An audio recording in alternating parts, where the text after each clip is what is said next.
دوسرا موضوع ہے رشد.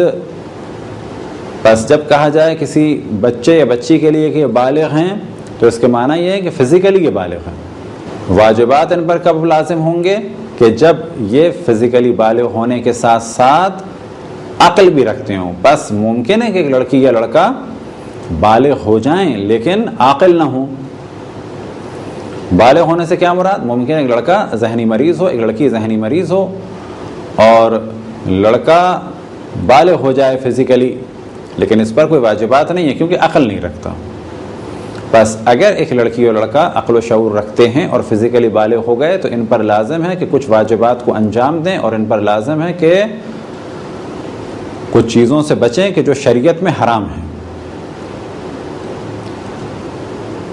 لیکن اقتصادی اعتبار سے ایک خاص اور مرحلے کی جانب اسلام نے توجہ دلائی، اور وہ ہے اقتصادی رشد. بس مثال کے طور پہ ایک لڑکی جو 9 سال کی ہو اور فرض کریں بالغ ہے، یا ایک لڑکا جو 15 سال کا ہے اور بالغ ہے یا 13.5 سال میں بالغ ہو گیا، اگر آپ اس سے اس کا گھر خریدنا چاہیں تو اسلام اجازت نہیں دیتا. بس نماز پڑھنا اس پر واجب ہے. روزے اگر جسمانی اعتبار سے اس بچی کے لیے مشکل نہ ہو تو اس پر روزے واجب ہیں. مشکل نہ ہو سے کیا مراد؟ فرض کریں کہ 9 سال کی بچی بہت ہی نہیں فلاغر ہے، بہت دبلی پتلی ہے، بہت کمزور سی ہے، تو یہ جتنے روزے رکھ سکتی ہے رکھے گی کیونکہ بہت زیادہ کمزور ہے. تو اب اگر یہ روزے نہ رکھ سکے تو جو حکم اسلام میں بیمار اور بوڑھے افراد کا ہے روزے نہ رکھنے کے لیے، وہی حکم اس کا ہے. یہ روزے نہیں رکھے گی کیونکہ بہت زیادہ ویک ہے، اور اس کے بدلے فدیہ دے گی اور بعد میں روزوں کو رکھے گی قضا کی نیت سے. تو یہ بالکل ایک الگ موضوع. بس اس قسم کی کوئی لڑکی یا لڑکا اگر اپنا گھر بیچنا چاہیں تو وہ گھر نہیں بیچ سکتے. یہاں یہ نہیں کہا جائے گا کہ یہ بالغ ہے. اور یہی موضوع آتا ہے شادی کے مسئلے میں کہ لڑکی ممکن ہے بالغ ہو لیکن اچھا برا نہ سمجھتی ہو، بس اس کے ولی کی اجازت ضروری ہے.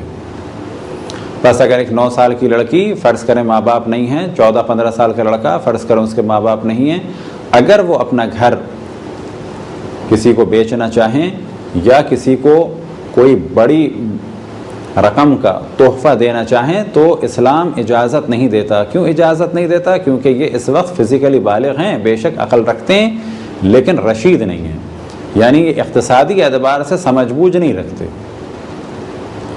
تو اسلام میں 2 چیزوں کو خاص اہمیت دی گئی، ایک بلوغ کہ جس کا تعلق جسمی اعتبار سے ہے، اور ایک رشد یعنی ایسی سمجھ بوجھ کہ جس کے بعد مختلف معاشرتی کاموں کو انجام دیا جا سکتا ہے. بس نماز واجب ہونے کے لیے شرط ہے کہ لڑکی یا لڑکا بالغ ہوں،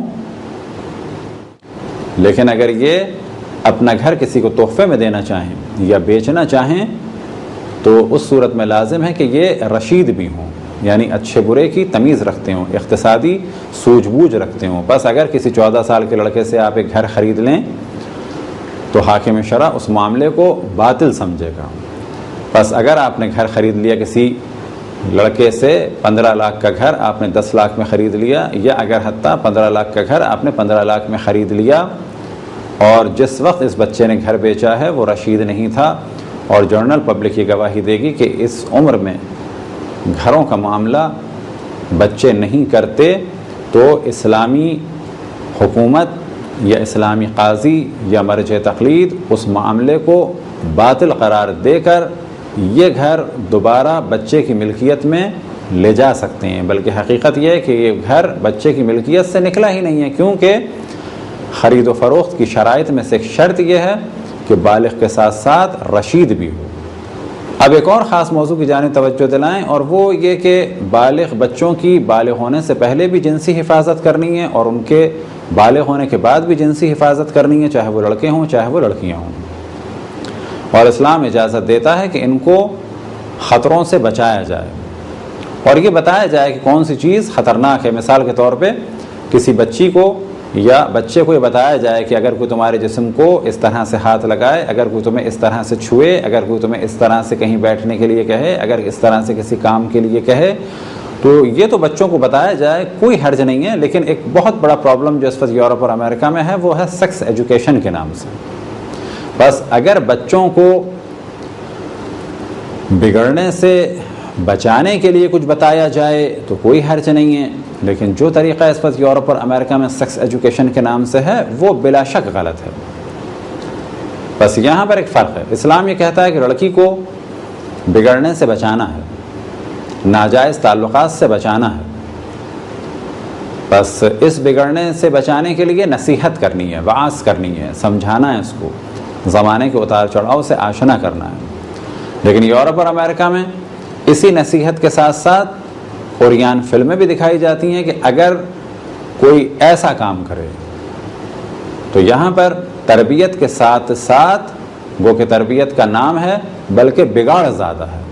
بس یہ ذہن میں رکھیں کہ اپنے بچوں کو زمانے کے اتار چڑھاؤ سے آشنا کرنا ہے، لیکن اس طرح سے آشنا نہیں کرنا کہ فرض کریں کہ ہم کسی بچے کو بتانا چاہ رہے ہیں کہ اگر کوئی تمہارے ساتھ اس قسم کا غلط کام کرے اور اس کو سمجھایا جا سکتا ہے کوئی چھوئے یا تمہارے جسم کے اس حصے کو چھوئے تو چھونے نہ دینا. لیکن یورپ امریکہ میں کیا ہو رہا ہے کہ اس پورے عمل کو ویڈیو کے ذریعے سے دکھایا جا رہا ہے. بس اس سے پہلے کہ بچے کی تربیت ہو اور اس کو نصیحت کی جائے، خود بڑے اور ماں باپ اور استاد اسے بگاڑ رہے ہیں. بس سیکس ایجوکیشن کے نام سے جو معاشرے میں بگاڑ ہے، اسلام اس کی قطعاً اجازت نہیں دیتا. البتہ بالغ ہونے کے بعد جو بھی اس کے مسائل ہیں، جنسی مسائل ہیں، غسل ہے، وضو ہے، اسی طرح سے احتلام کا موضوع ہے، اسی طرح سے حیض اور نفاس کا لڑکیوں کے لیے موضوع ہے، یہ سب ذمہ داری ہے ماں باپ کی کہ اپنے بچوں کو بتائیں. اسی طرح سے مختلف اور موضوع کہ جن کی وجہ سے بچوں کو بچایا جا سکتا ہے بگڑنے سے جنسی اعتبار سے، ان کو بتایا جائے، لیکن ایک خاص طریقے سے، نہ یہ کہ ان کو بالکل ہی بے غیرت بنا دیا جائے اور ان کو بگاڑ دیا جائے.